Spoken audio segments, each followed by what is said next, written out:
In this episode, if you talk with a spirited child, they can feel the seams in their socks. They can feel the wind on their cheek, even if it's a light wind. They can feel it. They're perceptive. They notice that person over there with the angry eyes. They know it. They recognize that person is in what I call the red zone. Yeah, I was going to ask you about that. Of tense energy. And which says to the brain, you should maybe be on alert because that person's on alert. Whether it's sight, sounds, smells, textures, tastes, emotions of others, they're taking it in at a level that a low-key person is unaware of. Do you have to wake your child in the morning? If you're waking your child in the morning, they're not getting enough sleep. As if I ask you, when does your child wake up? And you say, it depends. Well, if that's varying, an hour, some days they're up at 6, some days it's 7, they're literally changing time zones. They are in a state of jet lag. Hello and welcome to the program. Today we're going to talk about spirited kids. Now, spirited kids are described as those who are unusually intense, perceptive, enthusiastic, passionate, but also those who have quite a bit of trouble with change. They have a lot of energy, they can have a lot of energy, and sometimes their moodiness is difficult to deal with. But they're children, and so we love them. And we do the best we can to make them the best they can be. They have their talents, they have their creativity, and they know that we love them, but they want to see that we love them. And how do we go about that? Well, today my guest is Dr. Mary Sheedy Kurcinka, and she has a doctor's in education and specifically focused on temperamental differences. And she holds a master's degree in child development and family social science. She has written several books. The one we're going to talk about today is Raising Your Spirited Child. It has been translated in over 20 languages. This is the 4th or the 5th version. We'll hear about that in just a moment. But she is a lecturer known internationally. She has lectured all over. She also consults individual parents. She works with families and professionals, and it is absolutely a joy to welcome you today on the program. Thanks for being here. Well, thank you for inviting me. It's a pleasure to be here. Yeah, well, it's hopefully it's going to be so much fun. I'm looking forward to it. We've got a bunch of questions for you. Spirited children, it's actually a phrase that you coined, and what was the start for a spirited child? So you're right. I did coin spirited child because at that point in time, there were books about temperament. And temperament, there's a biological aspect to how we respond to the world around us. And it's called our temperament. And at the time, the only books available to talk about temperament used terms like difficult, mother killer. They were very negative terms. Yeah. And the more that I recognized that my son was spirited, typical kid, but more intense, persistent, sensitive, as you said. And so is my husband. And I love my husband, and no one was going to call my son or my husband difficult. I could see that in adults, these are wonderful traits. Their passion, their tenacity, their sensitivity, their energy. They just need to be understood and and channeled. Yeah, exactly. So when you talk about a spirited child, that is a term. But you also mentioned it is a vision. What do you mean with a vision of spirited children? So it's not just a term, it's a vision of possibility, a vision that focuses on strengths. So, and there's actually a physiological aspect to that. So if you think about your child and you think, he's just wild and stubborn and throwing fits and a little jerk, what you recognize is your intensity starts going up. Your heart rate goes up, your pulse rate. Go defense, play Right, defense. you go defense, and your brain says, be on alert, be ready to fight, be ready to flee. Yeah. Whereas if you can focus on that my child is determined, committed to their goals, passionate, energetic, it's like, oh, I like this kid. And our heart rate slows, our pulse rates, we connect, and we have access to our higher level thinking skills because we're calm. It's not always easy. I know that. Oh no. Because I have children and I have grandchildren, and sometimes they do exactly what you don't want them to do, and they are just enjoying it. And reading your book, I was thinking about two of my grandchildren when they come over to eat. They could be calm and having a good time playing and going through the house and doing whatever they want to do. And when they sit down to eat, because they have expressed or they are hungry, then they start laughing and doing crazy stuff with each other and just get each other riled up. And I go like, we just spent 45 minutes, an hour to make all this food. How come they don't focus on the food? And it is very difficult. And I realize indeed that reading your book, Raising Your Spiritual Child, that it is important for me to take a breath and just give him a comment like, wow, you guys really like to laugh, don't you? And you like to be creative and you want to be actors, and, to kind of dampen it a little bit, dampen their, calm them down, but in a nice way, not by criticizing them, but kind of emphasizing something they're expressing, because that's also natural for them. In that aspect, children don't really have filters. Well, what you bring up there is coming to a meal is a transition. Yeah, that's true. And a transition requires regulation of the arousal system. So in this new 4th edition of Raising Your Spirited Child, I created what I call the Spirited Child approach. And there's 3 key elements: calm, connect, and coach. Okay. And so the calm isn't just in that moment, because as you talk about your grandchildren at the table, Yeah. is they're dysregulated. They're laughing and they're messing around, but they're not focused. They're not attending. Right. And in order to eat, our brain has to say, oh, we're calm, we're good, because otherwise our brain is saying, we may need to fight, we may need to flee, don't eat, we need the blood in the muscles. And so with calming, what you begin to recognize is that transition to meals is challenging for my spirited child. I see. So you start creating rituals of like, okay, if they watch a video or they're doing this activity, it's very hard for them to stop and come to a meal. Even for adults. Absolutely. And so we don't do that.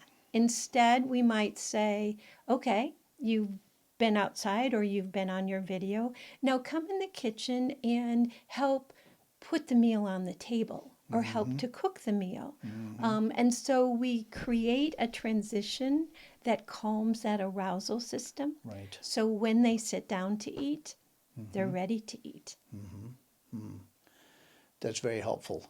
I'm going to try that. I do know they like to help with cooking. Yes. And maybe it is the moments when they don't participate in that, when they're literally in the middle of what they're doing. And we may tell them, you got 5 minutes. 5 minutes, the food will be ready. But there is still, what you say, that transition time that is needed, that they need to they have to get to that point. Yeah. Right. Yeah, interesting. Now, when you talk about temperament, so you say it's not very specific, and temperaments can be on the outskirts. They can be wild. They can be calm. They can go up and down in temperament. So the word temperament is how we express ourselves given certain circumstances, and I think they're very individualized. Can you give our viewers some ideas about temperaments that you discuss in your book? So used the work of Stella and Alexander Thomas. Yeah. And they had 4 children, 2 who came to them biologically and 2 who came to them by through adoption. Yeah. And at that period of time, and this was early in the 1950s, people said children become what their parents make them. Right. And Stella and Chess, who were both psychiatrists and physicians, were like, there's a flaw here. Because they recognized their kids were different from the very beginning. And so they The started adopted children or the biological children? all 4 All of of them. them, okay. All All 4 right. of them, whether biological or through adoption, very distinct individuals from the very beginning. And so they started a longitudinal study where they followed kids and they talked to their parents, they talked to teachers, and they identified 9 different temperament traits. Okay. And they're on a continuum from low key to what I call spunky and then spirited. So I read it's- you're a spunky person. Yeah. You're not a spirited adult, you're a spunky Spunky, person. right, Yes. right. So And we'll explain that too. So the traits are how intense we are, how quickly, as you said, we adapt to change. And I have a great example of this. Recently, I did a workshop, and it was professionals. It was scheduled on a Friday from 9 in the morning until 2 in the afternoon. And I started the workshop, and I said to them, you know, guys, I just flew to Connecticut from Montana, and I just realized I've prepped so much material for you, and it's great stuff, and I just want you to know the hosts have agreed that we can run until 3 and we won't be ending at 2 as you expected. And of course, the audience you look out across the audience, and then I said, I'm not telling you the truth. We're okay. going to quit at 2, just as you expected. Yeah. How many of you were like, oh, whatever, I might have to make a phone call, but Sure. no big deal? And how many of you were like, lady, I'm leaving whether you're finished at 2 or not? And of course, the hands went up. Yeah. And what we talked about is that wasn't a planned response. It wasn't learned. It was spontaneous. It was innate. And that's our temperament. It's that immediate natural response to things that happen in the world around us. Now, that doesn't mean that it's rigid. We, through experience, through interactions with our caregivers, through education, we can decide and we can how our temperament's expressed. So that high energy kid, they don't have to be jumping on the couches and destroying things. Right. That's that we put into the swimming, to sports, to soccer. So we channel that energy. Help them in a way to do activities where they can really express themselves. That's probably why they have breaks in school. The kids can go start running outside. Yes. And release some energy. Yes. Okay. And as a parent, you can set that child up for success when you understand that.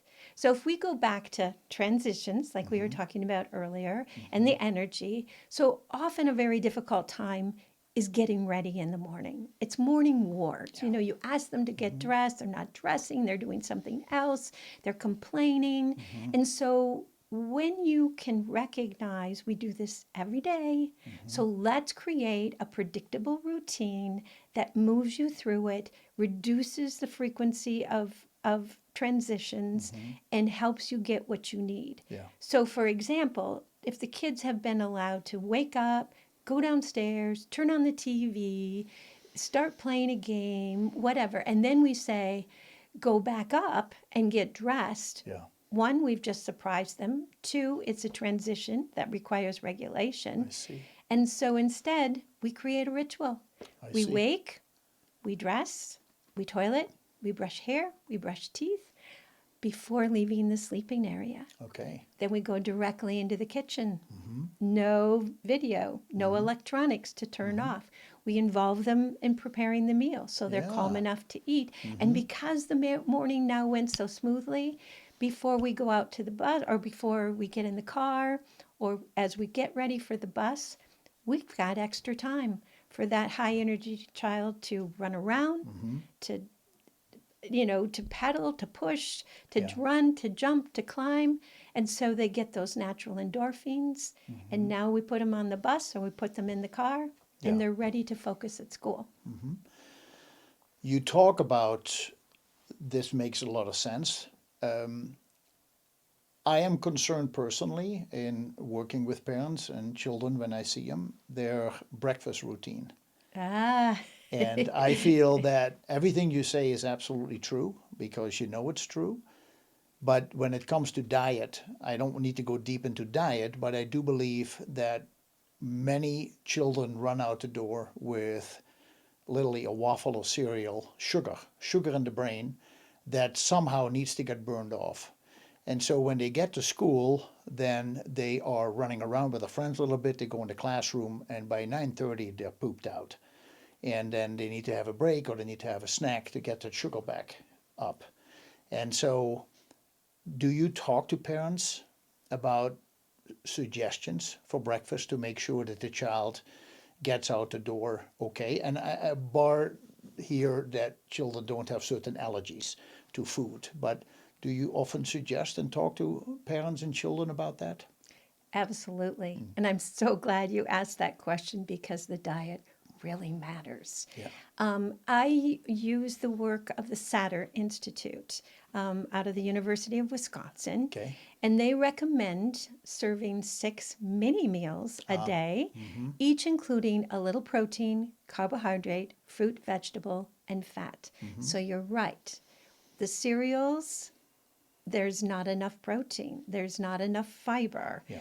in them. And so, and people are like, but it's so hard to think about I it. know. And so, what I recommend to them is let's create a breakfast menu. Every Monday, Wednesday, and Friday, maybe you have 7-grain cereal with fruit and nuts and milk, and or another healthy meal that fits your family's lifestyle and culture. Yeah. And you eat that every Monday, Wednesday, Friday, Tuesday, Thursday, another healthy meal that has the protein, low sugar. Yeah.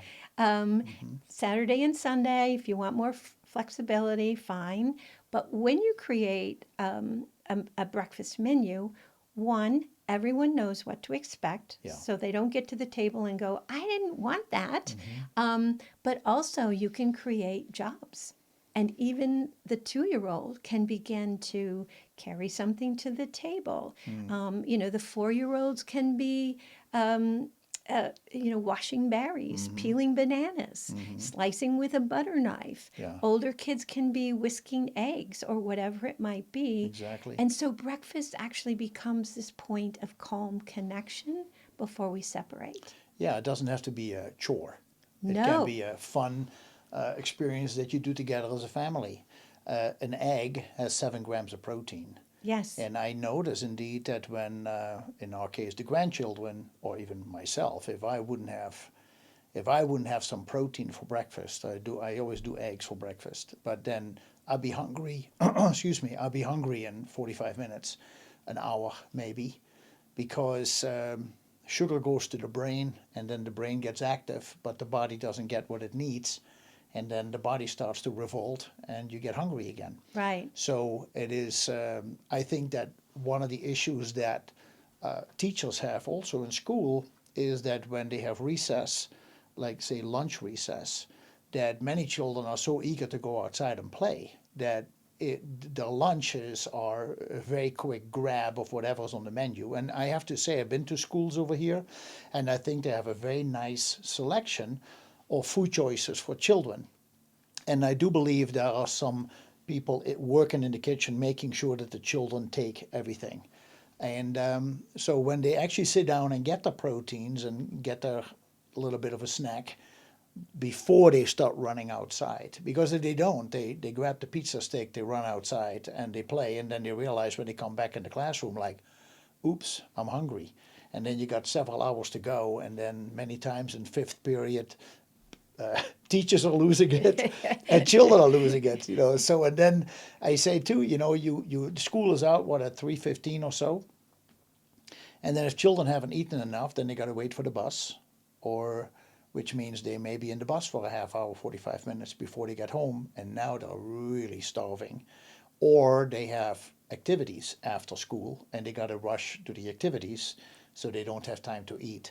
It is very important to put the fuel in the body, and especially a child, because their metabolism is so much faster than an adult, in my opinion. They just burn through it very quickly. So food is, in my opinion, as part of this topic, I don't want to make that an emphasis, but I think you agree with me that, and you obviously are educating parents about this, that nutrition is important and breakfast for sure is very important. But the concept of the 6 meals is also very interesting. Yes, because for the very reasons that you're talking about there, that if we have, first of all, the idea is we don't fight about food. So we serve the meals, and you do have people who are not breakfast eaters, and True. so Parents too, yeah. and we have to take the tension off the table, because if there's tension at the table, our brain says, get out of here, don't sit here and eat.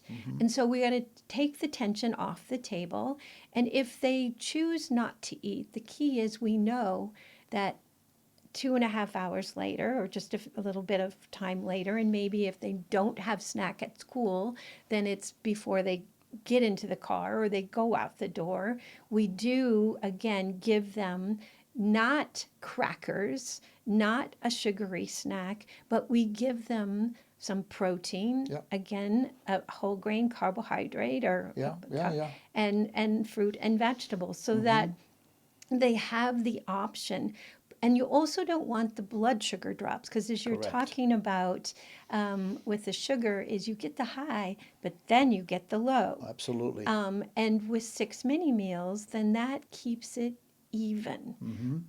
And also, they even recommend a bedtime snack. It might be smaller. Yeah, I was going to wonder about that. Well, too. because again, you get into arguments about, but I'm hungry, Yeah.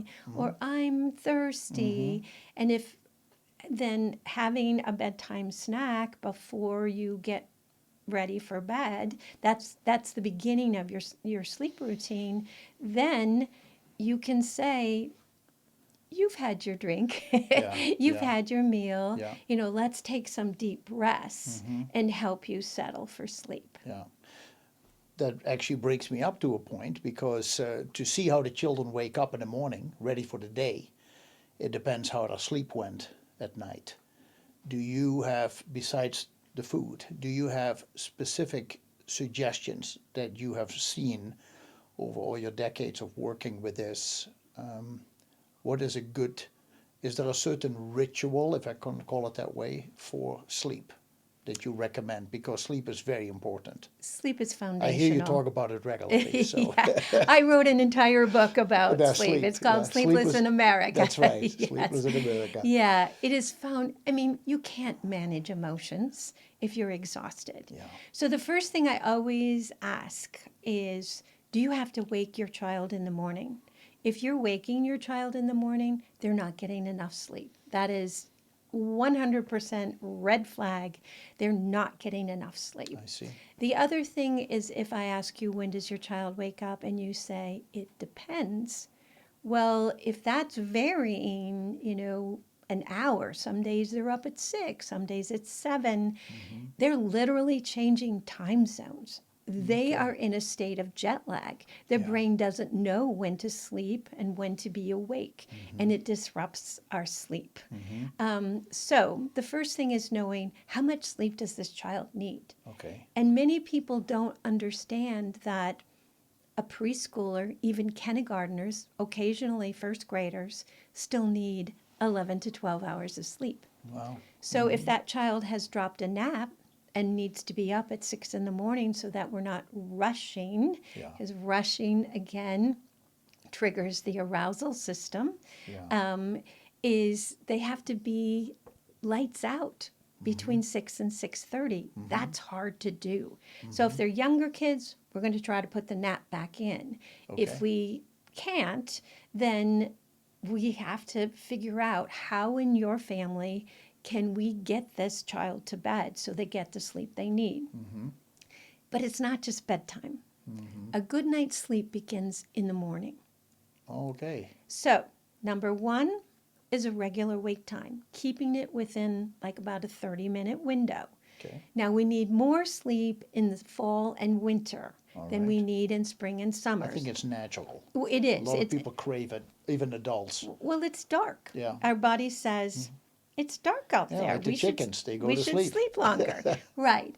And so meals, regular scheduled meals, set the body clock. So when we wake and we offer food, that again is setting the body clock of when we eat and when we sleep.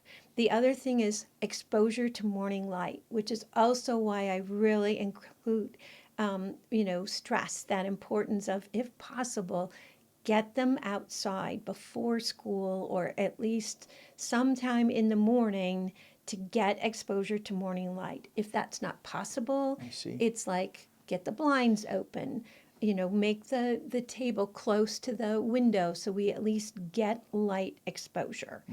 And then we watch. What are we doing late afternoon, evening? And is it calming and kind of preparing them to fall asleep or alerting them? So, for example, many of my spirited kids, bath can be either a fight because it's a transition, getting them in and out, Right. or it's very exciting and then they run naked down the hallway. Right. Or it was a fight to get them in the first place. If that's the case, then that bath or shower needs to be moved either immediately after dinner or before dinner or to the morning because it activates the arousal system. I see. So we shift it. Reading, same thing. Obviously, we want to be reading to our kids and having our kids read. Yeah. But for spirited kids, many of them are very bright, very creative. Yeah. And two things happen. One is they get really into the material, they beg for more books. Right. They're persistent. Yeah. So they fight to have another chapter or another book. That's one of the temperaments, right? That's Persistence. the persistence. So again, instead of calming, it alerts. So again, we're going to move reading to a different time, maybe before dinner, or see. again, early evening, so that the final sleep routine can happen in about 30 minutes, that it's literally just a bedtime snack, toileting, pajamas, teeth, little talk time, kiss, hug, lights out. Huh. So we hit the window because there is a window for sleep. And especially high energy kids have about a 15-minute window. Miss it and they can't fall asleep for the They get next the second energy, 45 second wind? to 90 minutes. They get Is a that second right? wind. Yes. Wow. Oh. So you're hitting your child's window for sleep when they're asleep within 25 to 35 minutes max of Yeah. lights out. If they're falling asleep in 5 minutes, you actually may want to move their bedtime 15 minutes earlier, especially if sometimes you have to wake them in the morning. But a good night's sleep, we need to be thinking about it through the day and setting that body clock to get Mother Nature on our side. Many parents I've heard and I've witnessed like to use sound machines for children. What's your feeling about that? Is that really an individual thing? Some children love it, others don't. Do you say silence is the best way? The key is what we want to do is however our child falls asleep, and this is true for us as adults as well, if we then turn that off before we go to bed, your child goes through sleep cycles all through the night. They go from light sleep to deep sleep, light sleep. Well, if the environment has changed from when they fell asleep, so they started with a sound machine, but now it's off, Okay. they're more likely to alert and awaken. I see. So if your child's waking frequently, Yeah. then one, either decide to just leave it on, Yeah. Okay. or let's take other steps to calm them than the sound machine. So it is a tool, and it's like, is it working and calming, or is it not?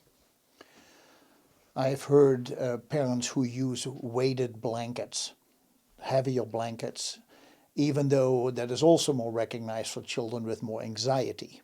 I don't know if anxiety is one of the temperaments or one of the characteristics that spirited children have, but have you seen improvements in sleep when they have one of these weighted blankets over them? Well, as someone who has a very heavy down quilt on my bed, Yeah, you like those Montana I winters. love that feeling. Yeah, So I can appreciate that. Again, it's what calms the arousal system. And so if that feeling of kind of pressure, because it's called proprioceptic yeah, pressure yeah, against the body, and it can be very calming. For other people, it's too hot. yeah. I And see. I can't sleep. Hmm. So it's becoming aware of, is this, because sleep for spirited kids is kind of like a runway, it's not a switch.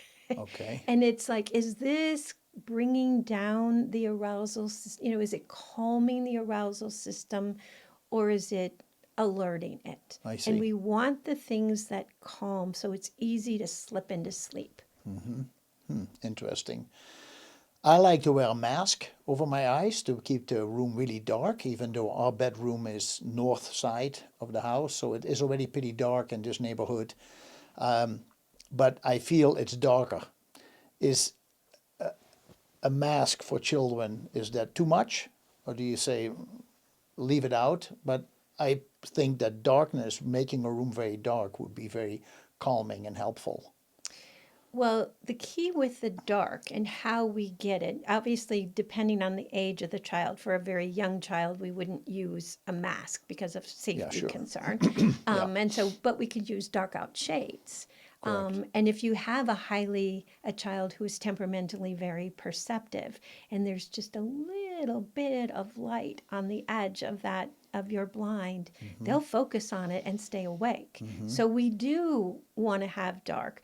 What we also know is we don't want night lights or light in the room. And if your child is like, I'm afraid of the dark, we Right. want the smallest night light, like behind a dresser, because it affects the melatonin cycle. Right. And the Good point. melatonin cycle tells us, again, when to be awake and when to go to sleep. Yeah. And so we do get better quality sleep in a dark room and Yeah. a cool room. Plus, if you turn the light on when you go to bed, the little tiny light behind a cabinet or something, it looks like nothing. But when you are getting used to the dark, that's a pretty bright light. You Yes. notice it changes very quickly to, whoa, it's actually, I can see a lot in this room.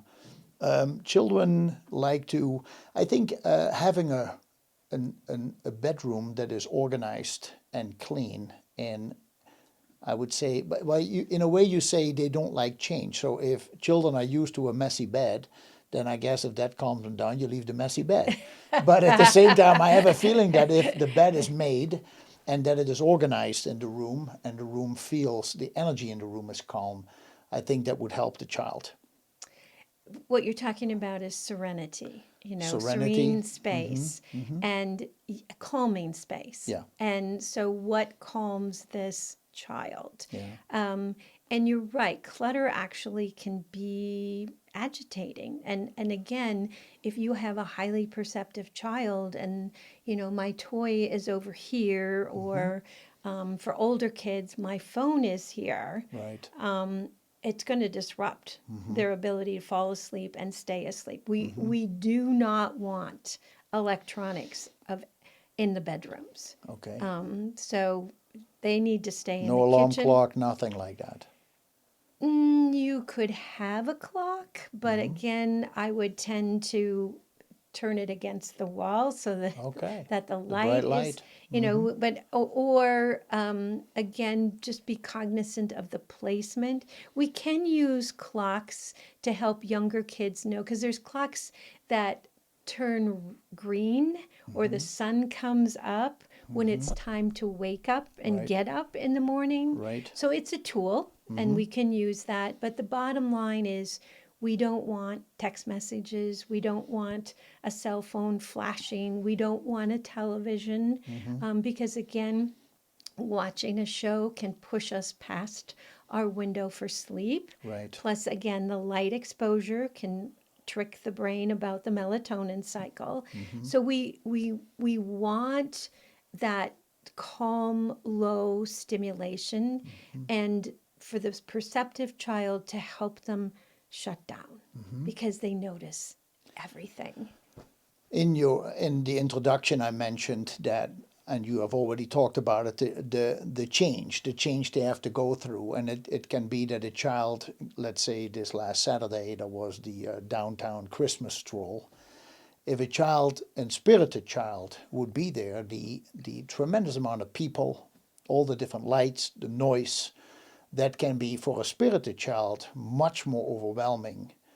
Why does it overwhelm them? Is it because there is already so much going on in their head that anything else is just too much, or is it that they're calmer inside but stimulants really disrupt them? Why do spirited children react so much to noise, light flashes, crowds? Why do they have it more than regular children? Because spirited children have a level of sensitivity. The sensitivity. So it's all about sensitivity. It's sensitivity and perceptiveness. Okay. So the sensitivity, if you talk with a spirited child, they can feel the seams in their socks. They can feel the wind on their cheek, even if it's a light wind. Yeah. They can feel it. They're perceptive. They notice that person over there with the angry eyes. They know it. They recognize that person is in what I call the red zone. Yeah, I was going to ask you about of that. tense Yeah, energy, and which says to the brain, you should maybe be on alert because that person's on alert. So maybe you should be too. Okay. So they're just, whether it's sight, sounds, smells, textures, tastes, emotions of others, they're taking it in at a level that a low-key person is unaware of. I see. They even know, there's studies that show if they have surgery or they have a medical issue, these kids actually need more painkiller than kids who are not as sensitive. And, I'll have parents who will say, 2 hours later after she scraped her knee, she's still fussing about it hurts. I And, see. what's all the drama about? I see. But it's not drama. It's actually real. She really still feels it intensely. The key is to teach her the words. It hurts. Please help me. And then strategies. Let's get some ice. Let's, would you like me to rub your back? Would you like to listen to some music? I see. Let's do some deep breathing. So you teach them how to manage it, but you don't say, don't be. I see. Stop feeling that level because it's part of who they are. So it's not really distracting the child from what they feel, like, oh, look over there. It is more that you listen to the child and you let them know that you understand their pain and you try to help them to what are some of the options that we have. Yeah. I know in your book you talk quite a bit about coming up with solutions and coming up with options and coming up with rules. So this would be one of those teaching moments where you help a child with expressing that pain and that emotion, and so that we come up with a possible solution then. Yes. Yeah, And okay. that's part of the spirited child approach. So remember, it was calm, connect, and coach. Yeah. So the connecting is, I hear you. I Correct. believe you. I allow you to be your authentic self. Yeah. But I'm also going to coach you. How do this is a gift. Yeah. It also is a challenge to be that sensitive. And so how do we manage that gift well so that we can use it in positive ways, but it also doesn't exhaust us because we're taking in so much stimuli and information. Yeah, and it is also important, as you mentioned in your book, Raising Your Spirited Child, that children learn how to do this, these using the right kind of words, Yes. because it helps them when they are with their peers and as they become teenagers and the hormones are kicking in. If these type of routines and how things are being approached, if they have worked for them, they can now share it with their fellow friends and cousins and in any situation that they know how to approach that. Yes. Yeah. Well, you know, as we were talking about earlier, the first edition of Raising Your Spirited Child came out nearly 35 years ago. Yeah. Yeah. And so I know what's happened to these kids. I hear from the families. And in fact, I'm often now working with the original spirited children, Yes. our parents with Yes. spirited children. Do they end up being parents of spirited Oh, children? yes, because there is a genetic factor. Yeah. But what's great about that is that they do learn the words. And, you know, even a toddler can learn to say, hug, please, instead of, you know, coming after you and hanging on you. We can say to them, I'm listening. I think you have something important you're telling me. Do you need a hug? Yeah. Hug, please, and pick them up. That connection is, I'm someone who's going to listen, who's coming to help you. I'm not a threat. Me approaching you is somebody coming to help. Yeah. Because now I calm you, because you know that you're safe with me, and now I can teach you words and actions to use. Right. And Give it me a works. few words that you say children need to understand. What are some of these words? A phrase I love is bubbles up. Bubbles up. Because even a 2-year-old, again, can say bubbles up, which means I'm starting to get agitated. I'm starting to feel uncomfortable. Okay. So bubbles up. And another might be, it's Itchy. itchy, right. Itchy, It's scratchy. itchy, scratchy, yes.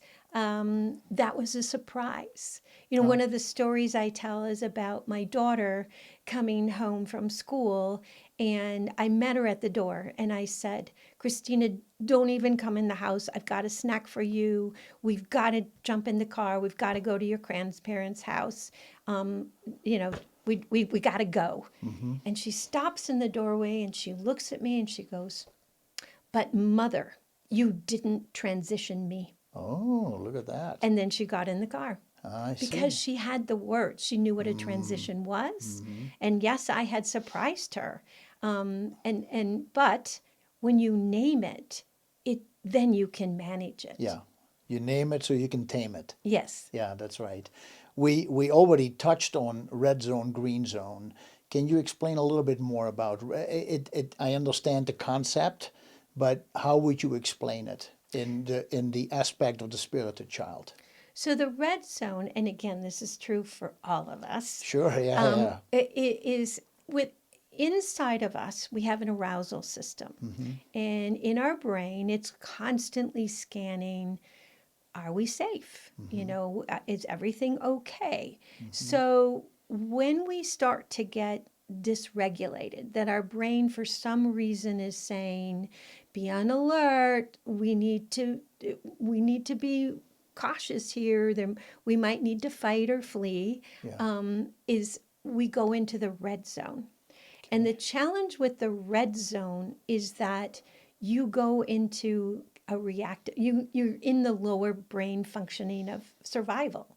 So your brain says, don't listen to the human voice. We need to be taking in all the sounds around us to find out where the foe's coming from. I see. We can't focus and attend. We can't problem solve because we're in this state of ready to fight or flee. Yeah. So that's when we get the meltdowns. That's when we get the emotional hijacking. I see.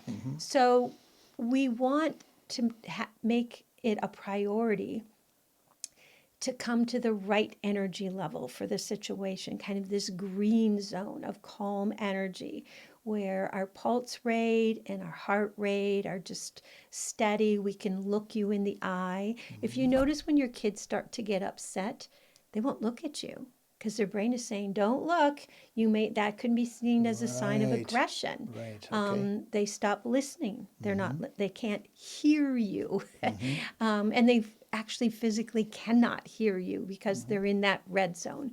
But in the green zone, we can use our higher thinking skills. We can hear, we can look you in the eye, we can solve problems together, we can think flexibly. And that's our aim. In between there, the yellow zone. The first signs that I'm starting to get dysregulated, it's like the baby starts to turn away. The older child stops listening. Or they were playing with another child. They were fine, but now voices just got a little louder, little irritation, forgetting a rule. If you step in at that point, that first cue, and I list them in Raising Your Spirited Child, your child's still with you. They can still hear you. They can still think flexibly. They can work with you, and they never hit the red zone. I see. And it may therefore be your observation tuning in as a parent into your spirited child that you say it's time for us to leave. It's Yes. time to leave the party. It's time to Because leave. it's too much for my child, and this is all about the child. And you write in your book too that you often tell the host that you say, if I get up and say I have to go to an appointment, that the child that they know that means you hit a point where your child is ready to go. It needs Right. to go into the green zone. Right. And how you do that together, you help the child by going home, being in the car that's comfortable, and going home and go through the ritual, probably of going to bed and whatever needs to be done. Right. And again, depending on the child, it may be you need to leave, or for another child, it might be let's make sure we've got balls in the car and we'll Okay. go outside and play some ball Okay. and then come back. Or, Okay. Okay. yeah. Makes sense. So we can also teach them how to take a break and come back. And again, other points, it's like, nope, we're too close to bedtime. We just need to go.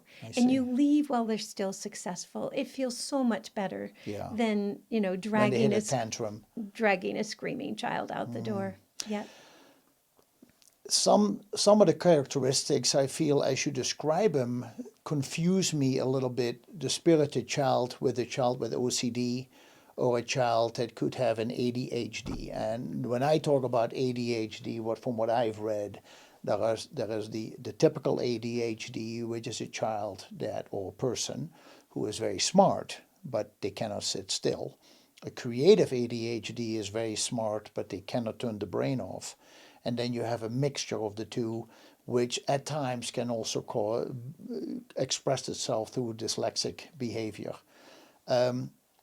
So when I think about that, and I think about kids with OCD who have a hard time transitioning into something, they have to do all these rituals before they can calm down, and sadly enough, often they can't calm down because there's always something else to check. Do you notice that there is some overlap with the spirited child and these children? Because I do believe you mentioned it is different. It is different. So everyone has a temperament. Sure. So for spirited kids, the temperament, even though they're more intense and persistent, perceptive, energetic than their low-key peers, they're still within what we would call the range of typical. And when you work with them, when you understand how they're responding and teaching them then those words and actions to take, they're successful. If you do those things and your child is still struggling, then I'm always going to suggest to the parent, let's do an assessment. Okay. Let's find out if there's an underlying medical factor here. Smart. So you're still going to work with, and so maybe your child is diagnosed with attention deficit, for example. Sure. So you are still going to work with your child's temperament, but you're going to take additional steps, whether it's therapy or other strategies that you're going to use to just take it up a notch because your child is spirited and has attention deficit. Okay. Okay. Okay. Autism spectrum. When you already talk about spectrum, it could be all kinds of things. But as you mentioned, not looking in the eye, that is often noticed with children with autistic behavior. Your solution about really coming down to eye level with the child and connecting and repeating what the child says, letting the child know that you're listening. That's why I see a big difference. With autistic children, they really don't like to look you in the eye. They try to avoid eye contact because there's a lot of stimulation going on in the brain to begin with. But with what you say in your book, talking with spirited children is connecting and letting them know that you hear what they're saying. You admit it. You say, let's come up with a solution. Let's. What are some of the options that we have? By the way, what age level do you notice you can talk with a child about possible options or solutions? Is it as young as 2 years old, or is it younger even when they start learning how to speak? When do you notice it works? The true problem solving is going to be closer to typically about 4. Okay. So they're in a stage of development where we can do cooperative work. At 2, it's everything is mine. Right. Yeah. Yeah. And they're learning about ownership. So they're not ready to do a lot of problem solving. There we're just going to say, here's the blocks. This pile of 7 is yours. This pile of 7 is your cousin's. You don't have to share. Because they're learning ownership. That's the 2-year-old. Okay. But as they get older, they start being willing to say, hey, if we put our blocks together, we can build a house. We can build something. So when they're 4, we can begin to say, one, and this is so important for the persistent kids. Persistent kids need to be heard. It doesn't mean when you listen, it doesn't mean you agree, nor does it mean that you're going to do what they're asking you to do. Correct. But you're taking the time to listen.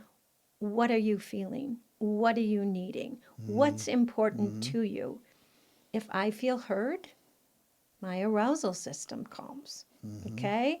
So, let me get this right. You want this. Yeah. And I write in the book about walking into a preschool that uses the spirited child approach. And there were 3 4-year-olds at a table playing with Play-Doh, and there was one rolling pin. And 2 children reached for that rolling pin at the same time. And the third one pulled back, looked at the 2 very seriously, and said, when 2 children want the same toy, there are many things we could do. Wow. So at 4, no teacher intervened. They came up with one could use it for 2 minutes and the other one could use it for as long as they wanted. Okay. And so that's teaching them, I'm listening. Let's think of 3 things that would work for both of us. I see. In that case, you have a choice. Yes. You can come up with your own choice. Right. But if there is only a no, or if there is a yes, then it's not always satisfying to a spirited child.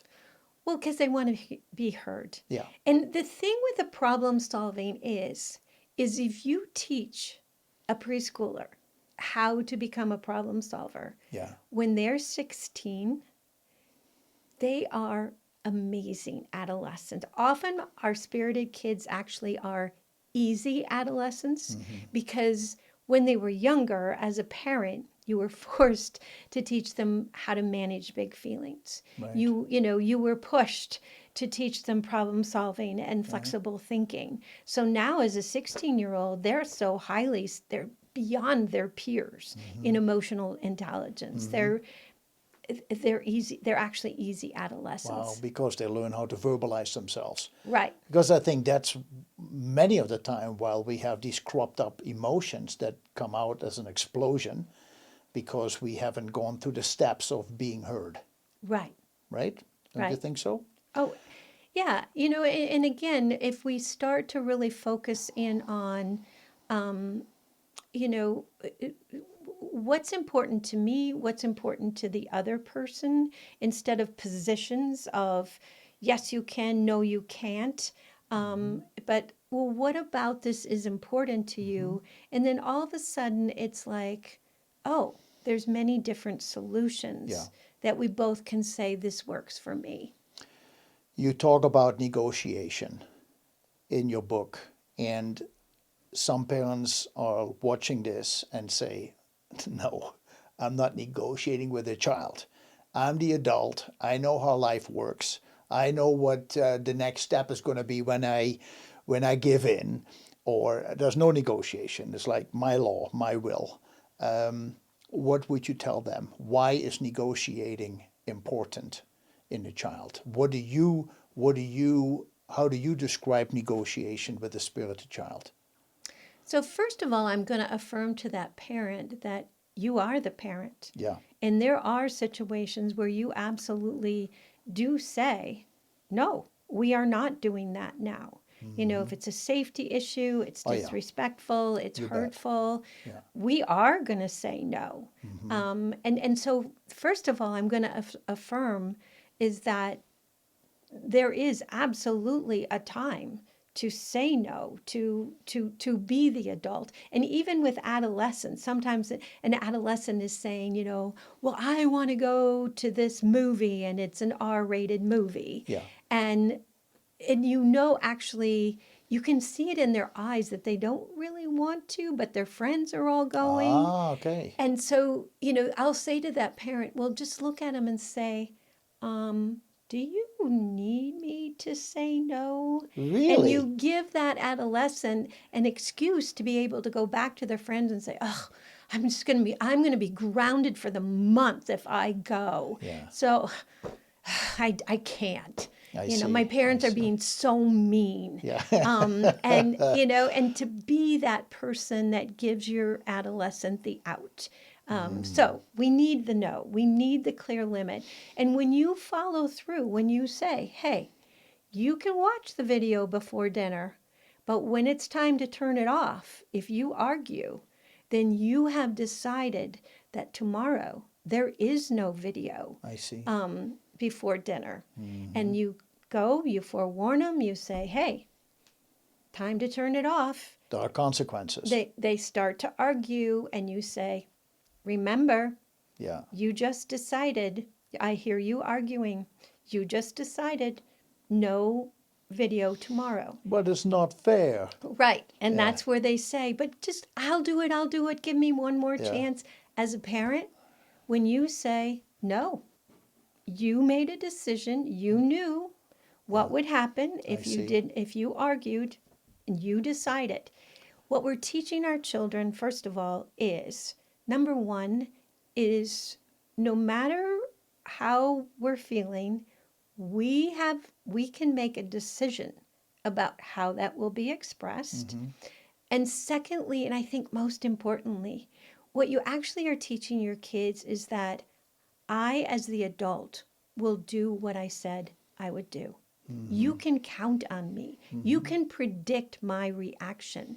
That actually creates a sense of security. So there is a place for no. That's the first thing I'm going to say to that parent. Right. But there's other situations where it's not safety. It's not disrespectful. It might be They're not destroying anything. They're not destroying anything. So, maybe a recent incident was a child wanted to bake, and the parent was like, I don't want the kitchen a mess. I see. I got Right. people coming in and Right, out. right. Yeah. And so you're like, tell me more. Tell me more. What about baking is important to you right now? Okay. And we find out, well, they saw on the cooking show this and they want to try it. Yeah. Or their friends are coming over and they really wanted to make the brownies that they'd been making before. Because there is a place for desserts too. Sure. Yeah. There's always a time for chocolate. Right. Exactly. Yeah, exactly. And so then you get to say, well, what's important to me is that the kitchen is cleaned up at this time. And so, and clean kitchen means this. It means nothing on the counters, dishes are done, etc. And so then it's like, okay, so let's think of 3 ways we could make this work. One, we do it together. And so we're working together to get it done within that timeline. I see. Another might be that, well, we don't do it now, but tomorrow, when no one's coming over or I don't need the kitchen to be cleaned up, Correct. we could do it. Yeah. And a third might be, what would it be? Is this time we buy some brownies? Okay. And you do some chores to earn the money to buy those brownies. Yeah. And the bottom line is we talk through, okay, which one of those can we each say, yeah, that works for me. I see. And that is also being the adult now. The Yes. adult says, I already know what some of the ramifications will be to each possible answer or solution. Right. And and in your mind you already know I can agree with all 3 of them. And so now you're able to make those proposals. Well, and also like if the child gets stuck in, but I want to do it now. I want to do it now. And Yeah. they're not thinking Right, flexibly. right. As a That's parent, persistence again. right. We Yeah. can also say, one is they're locked in, which means they're in the red zone. They're not able to think flexibly. I see. So they're locked in. So we're going to say, let's take a break. We'll come back. And when you're ready, then we'll talk about this again to come up with a solution. So that's why you could work a little bit of a distraction. Maybe go outside. Let's go on a walk. When we come back, get some fresh air, and then we can talk about this. It's not always possible because parents are busy too. And I do believe that with today's parents, so many of them both work and they have busy schedules, and it becomes difficult to really take a breath. But that is just being a parent. Right. But working with a spirited child, the parent is going to have to lock in being a parent of a spirited child, which is very important.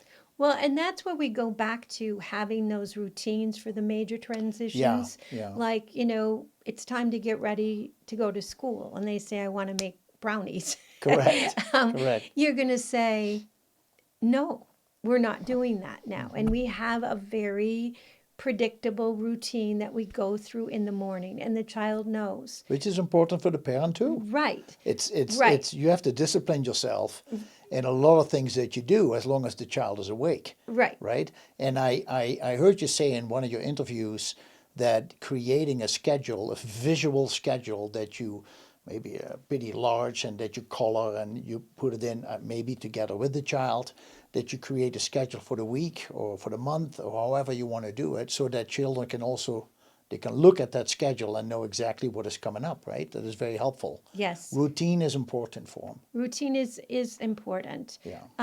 But you can also do with the planning, like I do home visits. So I will go into a home and I get there and the kids are like, I don't know about you, lady. Yeah.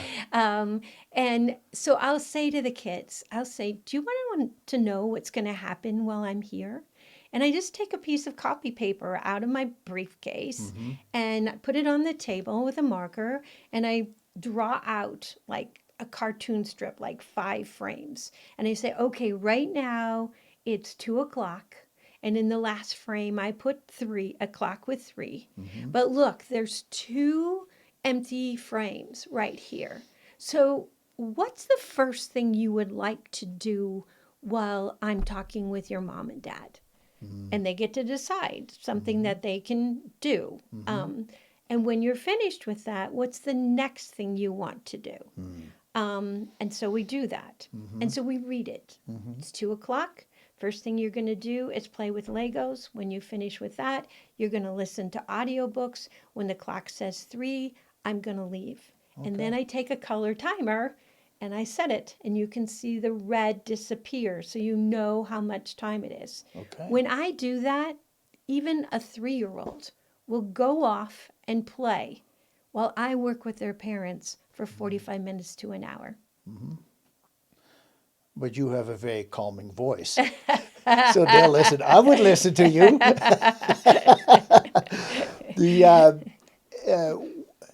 You are talking in your book also about introverts and extroverts.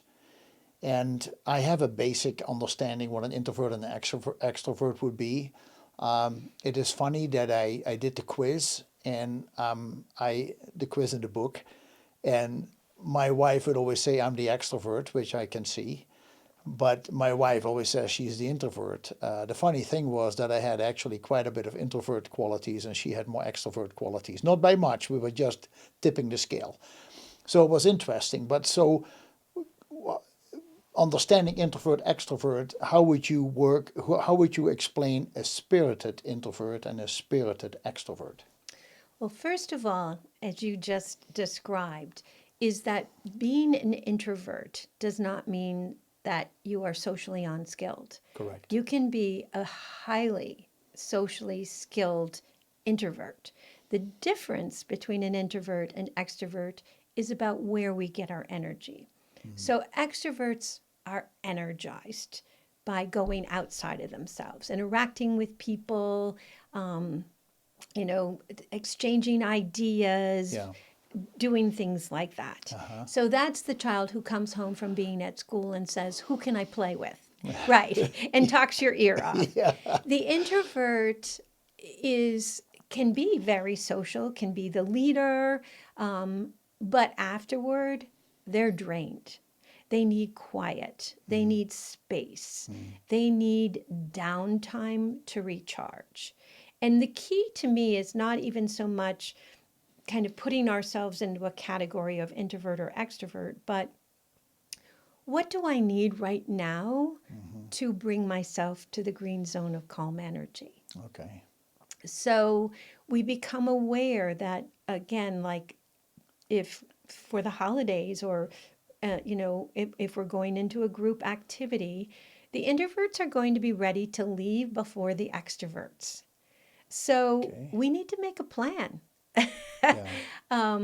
Do we drive 2 cars? Do the introverts go outside and go for a walk? And the extroverts stay in the party or whatever it might be. But we also teach the kids to recognize, and I think this is so important for the adolescents, is that, adolescents want to be with their friends. But if you're an introvert and an adolescent, you need your break. So, it's like, hey, I'm gonna go home and then I'll meet you in an hour. I see. It's that kind of thing. Or I'm just gonna go over here and get a drink of water and just kind of. That may be enough. That may be enough. Yeah, just getting away from the activity or the conversation and just go solo for just a moment to recharge. Yes. Well, an extrovert, a spirited child who is an extrovert, loves to be with people all the time. That's why they get what you say, their recharge. Right. Which they then need to be taught that even extroverts need a break and can easily get overscheduled. Because everything interests them and it's hard to say no. And so helping them to learn to prioritize and to allow themselves time to take a break. So a normal, let me say, not spirited child, let's say the person is not spirited, for them introvert, extrovert could be a little bit different? Or do you say it actually goes for anybody, introvert, extrovert. Those are some of the characteristics that you have noticed. The introvert needs to recharge solo or move away from chaos to collect themselves before they go back in, where an extrovert doesn't really need to do that part, but they will need time to, at some point, decompress and find calm. Introversion and extroversion is true for all of us. Okay.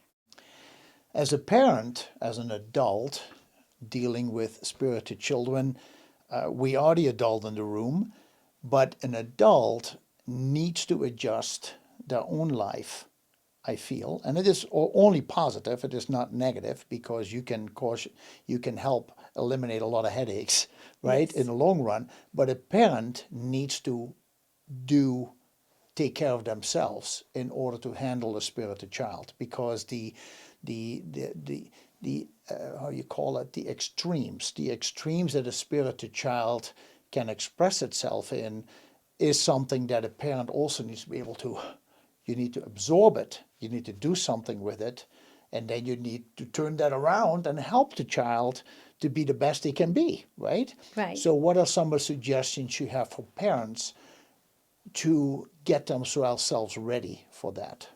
So first of all, I always affirm to parents of spirited kids that if you sense you are working harder, you do have to be more skilled than parents with the low-key kids. Yeah. You're right. You do, because these kids are more. The other is, in raising your spirited child, I include the temperament profile for adults, because we need to know our own temperament as well. Because sometimes, one, we may be opposites, so we don't get it. It's like, what's the big deal about a crowd, or what's the big deal about, that you didn't exercise today? Yeah. So one is knowing where I'm at. The other is sometimes the child is just like us, but we got into trouble for being so sensitive, for being wild because we were so busy and active. And so it scares us, because it's like we don't want our kid to get into trouble like we did. So first is knowing yourself. And then once you know yourself, is again creating rituals through the day. Like, I encourage parents, let's talk about the possibility of waking before the kids. Because if you're waking in the morning with kids immediately demanding something, Right. you start the day in the red zone. Yeah. But if you have 20, 30, maybe even 45 minutes before the kids wake to take care of you, whether that's dressing without rushing, meditation, exercise, savoring a cup of coffee or tea, you bring yourself to the green zone of calm energy. I see. That sets the tone for the morning. Yeah. It also is about, as we make plans, where do you get your downtime? Where'd you put in exercise? Let's plan to meet your needs as much as we plan other activities. Okay. And then the last one is the meals that we talked about, the 6 mini meals. Yeah. Sit down with your kids. I was just going to say that. I think that is so important. So many parents are on the phone or running around. Try to make sure that the meal is on the table, and then you all sit there together. Yes. And you're right. And set the table. I it's how I was raised. So for me, that is normal. But to use maybe a tablecloth, or to use placemats, or to use similar plates and cups, but to sit down with the children. And I think it is also important, as soon as possible, to let a child put the food on their own plate, instead of we telling them how much to eat. But sitting down with children and having a conversation, or just talk about the day without being distracted by anything, I think is very important. That's actually another thing that I recommend, is do not plate food. Instead, put it in serving bowls, sit down together, and at very young ages, begin to teach children to ask for, to pass the food, to take a serving. You manage what's in the bowls, you manage the serving size. But the meal becomes engaging. It's not just plopping it down in front of them, Right. but we are engaging and allowing them to say, no, thank you. But as they're passing the bowl, they see it, they smell it, and then one day they're like, maybe I should try that or put some on my plate. So we actually find that when you do family meals where you do not plate the food but pass bowls, the children's diet becomes more varied and healthier because they are involved and have a choice. Right. Right. When our kids were young, we learned about the Mozart Effect. I don't know if you heard about it, the book, The Mozart Effect, that when you play music of Wolfgang Amadeus Mozart, that it is a very calming energy. I mean, he's created all kinds of music, but there is a lot of music that is very calming to a child. And my wife would always put it on when the kids would come home. And she noticed that indeed they started to calm down and were able to grab their books and start reading or doing homework, and it never bothered them. She's doing the same when the grandchildren come over now, and we know that when we go to our kids, they play the music that they want to play, and that is totally fine. And I sometimes tell my wife, I said, come on, play a little bit more upbeat music, because she likes Bach and she likes Baroque, and I like that too. But I sometimes go, I'm sure these children like to play a little bit other. And there is times when, especially my grandson said, can I put on some other music? And then he'll come up with whatever is chaotic.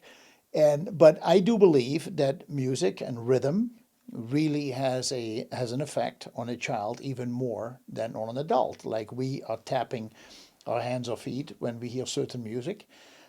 Children do the same thing, and it makes them move and it makes them excited. What is your feel? Is it important to introduce children to calmer music, especially when they're spirited children, in order to create, as a parent, I go back to what does a parent need to do in order to help a spirited child? In my opinion, that playing the right style of music when you can is, in my opinion, very important. Music is definitely a tool for soothing and calming or alerting. Yeah. And so the key is as you choose your music is to take note, to observe. Is this calming your kids Yeah. or exciting them? And there's a place for both. But we do know that, like lullabies, there actually is something about the rhythm Yeah. and the rhyme of lullabies that's soothing. Yeah. And again, certain beats of music are calming. And what I always say is, you know, whether it's reading, the bath, the music, the the drawing, whatever other activity it Yeah. might be, is what is your child like afterward? Are they more alert or are they calm? And so obviously the ones that alert, that are important to us, we want to do them during the day. Correct. Correct. And avoid them at night. That means, and this is a challenge for all of us right now, is we're not on our cell phones. That we're paying attention to body cues, to change in expression, to change in voice tone, to change in movement and speed and type of movement. Yeah. That will indicate, if we're watching closely, is this child in a state of calm energy or are they starting to rev up? Interesting. And So- I write about that in this new edition as Yeah. well. Yeah, so there is the calm, there is the connect, there is the coach, Yes. the coaching of children, because we are, as parents, we are educators. And that means we need to educate ourselves. And I do like it that you say it is okay to ask for help. There is times when I know that in your book you talk about your group settings where parents come to class, and you are giving quite a bit of examples in the book about you ask parents certain question, excuse me, how would you react to this? What did you do in this situation? And you hear the different opinions that are the things that parents have tried. I think it is important indeed for parents to realize they're not alone in this, and that they could reach out to somebody like yourself, or a counselor, or a family psychologist, or somebody in their neighborhood where they are, to just get a little bit of help to learn more how to cope with certain things, because life is much busier today than it was 50, 60 years ago, and we have all had to adjust. And when you think about the slow evolution of mankind, the invention of electronics and all the music and lights and the stimulation that we have around us has come very quickly, and it has been very difficult for the human mind and body to adjust to that sudden change. And so it is understandable that as adults we get overwhelmed ourselves with all the stimuli around us, and then working with a child who also was born, like you say, when they're born, you can already tell You could that already it's tell. a spirited child. So it can be an extra challenge for parents who are already dealing with financial struggles, or living in a difficult household situation, or who have a stressful job, or they just had to move, which is another thing, sudden changes. They had to move to another town for business or for a job. It is important that parents say, hey, I need help. I'm overwhelmed. That's actually, the research will show that it isn't that healthy families don't have problems. We all have problems. The difference with healthy families is they know when to get help. And that's not a sign of failure. It's being smart, of recognizing, hey, let's find somebody who can support and offer a guiding hand here. Yeah, super So, important. And for the yeah. children, and for when they grow up, I mean, the more we can deal with it on a young age, the more it helps them in their teenage years. And like you said, you work with generations of children now that were spirited in the beginning, who you worked with, I Yes. guess. Wow, that is fascinating to me to see that. I mean, you have it often with teachers too, who say, I'm teaching now the children of the kids I had in school when they were young. Must be exciting. And are they doing good? They're doing good? They are. Yeah. They tend to be highly creative, Uh-huh. often highly intelligent individuals, independent. Yeah, I could see all that. Yeah, Yeah. Mhm. and tenacity and Yeah. resiliency. They come into play, and And they know how to verbalize it, and they know how to verbalize it. which is huge. Yeah. Wow.